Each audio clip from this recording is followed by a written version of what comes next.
భారతీయ తపాలా శాఖ కీలక ప్రకటన చేసింది.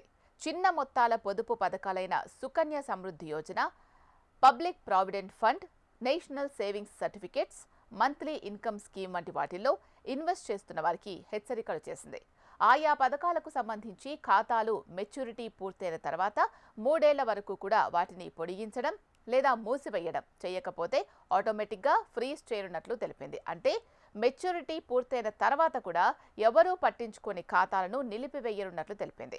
డిపాజిటర్లు కష్టపడి సంపాదించిన డబ్బులకు భద్రత కల్పించాలి అనే లక్ష్యంతో భాగంగానే ఈ నిర్ణయం తీసుకున్నట్టు తెలిపింది.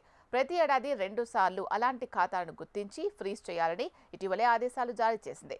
చిన్న మొత్తాల పొదుపు పథకాల్లో టైమ్ డిపాజిట్లు, monthly income scheme, national savings certificates, senior citizen savings scheme, Kisan Vikas Patra, national savings certificate, recurring deposit, public provident fund, Sukanya Samriddhi Yojana వంటివి ఉన్నాయి. ఒకవేళ ఆయా పథకాల మెచ్యూరిటీ పూర్తయిన తర్వాత 3 ఏళ్ల లోపు క్లోజ్ చేయడం లేదా పొడిగించడం వంటికి చేయకపోతే ఆ అకౌంట్ ఫ్రీజ్ అవుతుంది. అలా ఫ్రీజ్ అయినప్పుడు అన్ని ట్రాన్సాక్షన్స్ ఆగిపోతాయి. దీంతో ఆయా ఖాతా నుంచి నగదు withdraw, deposits, standing orders, online సర్వీసుల వంటివి ఏమీ చేయడానికి ఉండదు.